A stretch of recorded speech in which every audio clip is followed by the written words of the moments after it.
Qadın obrazları ədəbiyyata nə vaxt gəlib? Qeyd edək ki, Şərq ədəbiyyatında qadın obrazları da xüsusi yer tutur.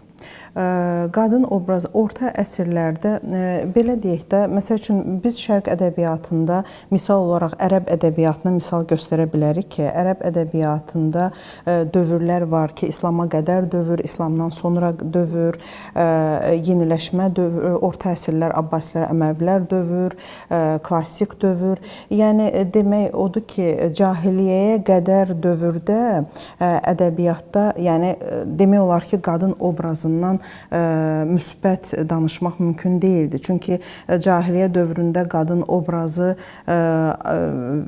geridə qalmış, cahil, əzilmiş bir qadın obrazı yaranırdı. Amma İslam meydana gələndən sonra, 7-ci əsrdən sonra İslamın meydana gəlməsində bəli, ədəbiyyatda böyük bir dəyişiklik oldu. Həm didaktik, əxlaqi məsələlərdə dəyişikliklər oldu və burada janrlar yarandı və bu orta əsrdə İslamdan sonraki dövrlərdə artıq qadın obrazları canlanmağa başladı. Qadın obrazları artıq cahil yox, artıq təkmilləşmiş, belə deyək, vətənpərvər, namuslu bir qadın obrazı yaradılmağa başladı. Ərəb müəllifi var, Əbul Əl-Muhassin Ət-Tanukinin, onun Nişvar Əl-Muhadara əsəri var. Orta əsrlərdə yaranmış əsərdir, 10 cilddən ibarət.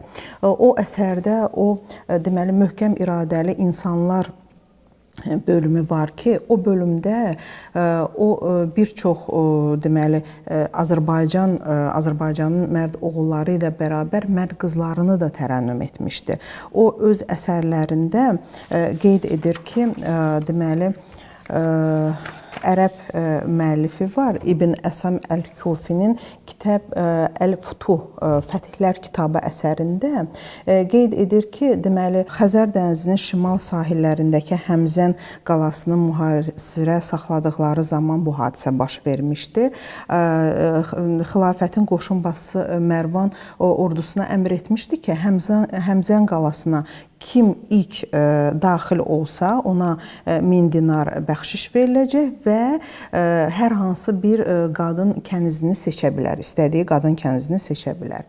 Və bu zaman bir ərəb əskəri Həmzən qalasına daxil olur, ona 1000 dinar pul verirlər və o bir kənizə yaxınlaşanda qeyd edək ki, o kəniz Azərbaycan xanımı olur. O kənizə yaxınlaşanda o kəniz dərhal həmin o Azərbaycan qadını o əskərin qılıncını götürüb onun başını kəsir və özünü qayadan atır, həlak olur. Məsələn, bu cür əsərləri adam oxuduqca heyrətə gəlir ki, həqiqətən də bir ərəb müəllifinin Azərbaycan qadınına öz əsərində bu cür yüksək keyfiyyətlə təsvir etməsi bu qürur vericidir. Bu ondan irəli gəlir ki, Şərq qadını, Azərbaycan qadını hər nə olursa olsun, hansı şəraitdə olursa olsun öz namusunu, öz namusunu, öz kimliyini unutmur, dəyərləndirir. Və biz tarixə nəzər salsaq, biz görürük ki, hər bir sərkərdədir, dövlət başçısıdır, onun arxasında güclü qadın dayanır. Qadın hökmdarlarımız Tombrisi, Şərqdə ilk diplomat qadın olan Sara Xatunu, Qaçaq Nəbinin Həcərini, Koroğlunun Nigarını və çoxlarını misal göstərə bilərik.